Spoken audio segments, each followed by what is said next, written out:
Welcome to Bible Simply Asked. I am so genuinely glad you're here today.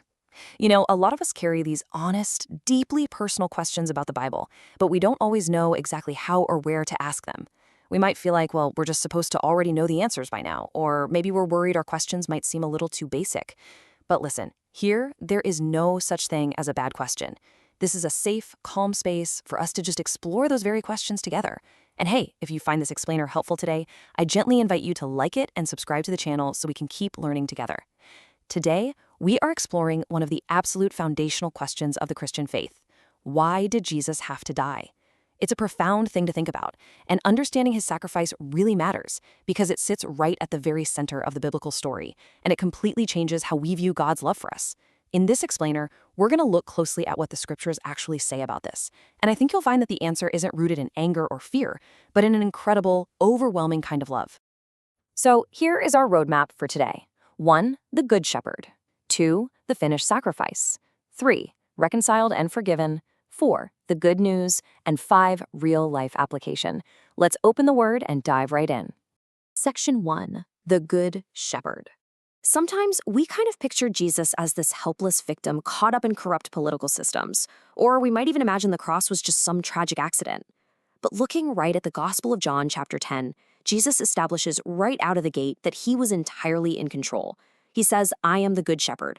The good shepherd lays down his life for the sheep. I lay it down of myself." This just beautifully illustrates his agency. He didn't have his life forcibly taken from him against his will. No, he willingly chose to step into this role. Think about a shepherd in the ancient world for a second, standing between his vulnerable flock and a predator out in the dark. That shepherd deliberately places himself in harm's way to protect and save his sheep. And that is exactly what Jesus is telling us he chose to do for us. Now, what's really interesting over in Mark chapter 10 is the specific word Jesus uses to describe the whole purpose of his life and his death. He says that he came not to be served, but to serve and to give his life as a ransom for many. A ransom. It's a really powerful word, and it gives us our first major clue to answering our big question today. Let's break this concept down simply. A ransom, in its most basic definition, is a price paid to release or rescue someone. In the ancient world, it was very commonly the price paid to buy the freedom of someone who was trapped in slavery or captivity. In fact, in the ancient Roman world, this was a literal, everyday legal transaction to buy back a prisoner of war. Now, spiritually speaking, the Bible teaches that humanity was trapped. We were captive to our own mistakes, our brokenness, and the incredibly heavy cost of our sins. We literally couldn't buy our own way out. So out of pure love, Jesus stepped in and willingly paid that ultimate price with his own life to rescue us. The ransom was paid to set us free. Section 2. The finished sacrifice. Let's move to the cross itself and see how this concept of the ransom builds into the ultimate, completed work. This is where we really see the sheer scale of what was accomplished on that quiet hill. In John chapter 19, verse 30, we read about Jesus' final moments. When Jesus therefore had received the vinegar, he said, "It is finished." Then he bowed his head and gave up his spirit. The absolutely crucial point here is that his work of rescuing us wasn't just partial. It wasn't some kind of down payment where we have to somehow scrape together the rest of the spiritual funds. No, when he said "it is finished," that meant the price of the ransom was paid in full. Actually, the Greek word used there is an accounting term literally meaning paid in full. There is zero outstanding debt. And we see this echoed perfectly in the book of Hebrews chapter 9. It tells us that he has been revealed to put away sin by the sacrifice of himself, offered once to bear the sins of many. This brilliantly illustrates the once-for-all nature of his sacrifice. See, in the Old Testament, sacrifices had to be made over and over and over again. But Jesus was the ultimate perfect sacrifice. Because he offered himself once, it means we don't have to live in fear of God's anger, and we don't have to constantly try to earn our forgiveness day after day. The heavy lifting is done. The work is truly finished. Section 3. Reconciled and forgiven. Okay, so now that we understand what he did and just how complete it was, we need to look at exactly who this incredible rescue mission was meant for. And this is where the story becomes deeply, beautifully personal for you and me. Look at this comforting truth from Romans 5, verse 8. But God commends his own love toward us, in that while we were yet sinners, Christ died for us. So often we think we need to clean ourselves up, right? We think we need to get our lives perfectly together and stop making mistakes before God could ever love us, or before Jesus would ever consider dying for us. But this verse tells us the exact opposite. God didn't wait for us to be perfect. His love met us exactly where we were, right in the middle of our mess, right in the thick of our struggles.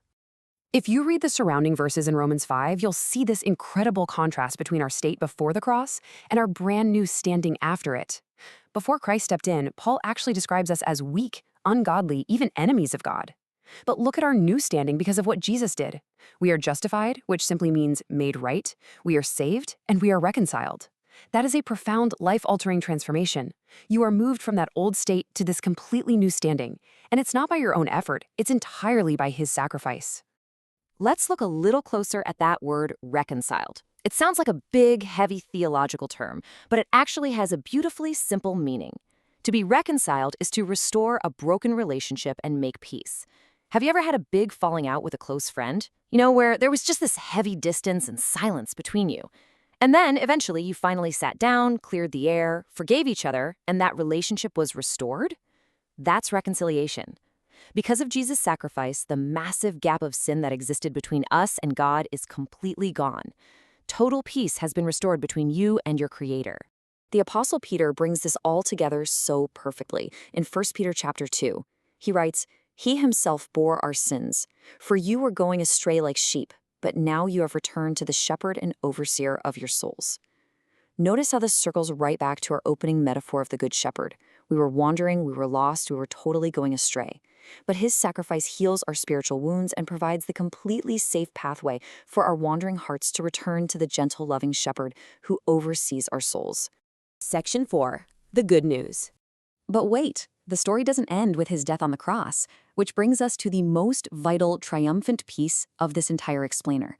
Because honestly, without this next part, the sacrifice wouldn't mean what it means to us today. In 1 Corinthians 15, the Apostle Paul writes out what is essentially the core foundation of the good news, the gospel itself. He says that Christ died for our sins according to the scriptures, that he was buried, that he was raised on the third day. See, Jesus didn't just pay the ransom and remain in the grave. He conquered death entirely. The resurrection proves beyond a shadow of a doubt that God the Father completely accepted the sacrifice, that the ransom was sufficient, and that sin and death have been defeated forever. He was raised on the third day. This right here is the triumphant hope of the Christian faith. Because he lives, the forgiveness he purchased for us is a living, breathing reality today. The resurrection guarantees our new life. It completely removes any foundation for fear when we face our own mortality, simply because the Good Shepherd has already walked through the darkest valley and come out the other side absolutely victorious. Section 5. Real-life application. So let's transition from these profound ancient scriptures to your actual everyday life. Because theology and Bible study are wonderful. They really are. But they have to touch down in the reality of our Monday mornings and our quiet, lonely evenings. I want to ask you to just pause for a moment with me and consider this question. What does this all mean for you today?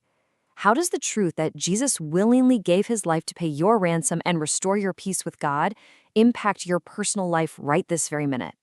How does it change the way you view your mistakes, or your fears, or your relationship with God today?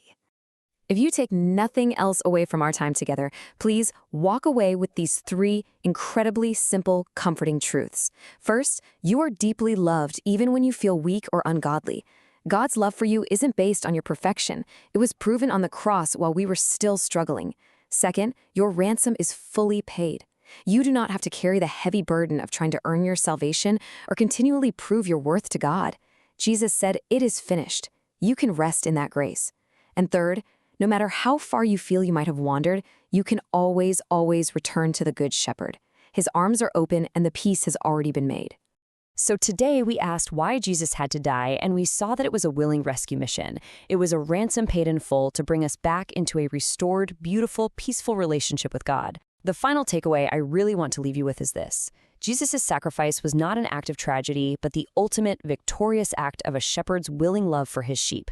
So I leave you with this thought to ponder tonight. If the creator of the universe was willing to pay such an unfathomable price just to have peace with you, how much must you truly be worth to him?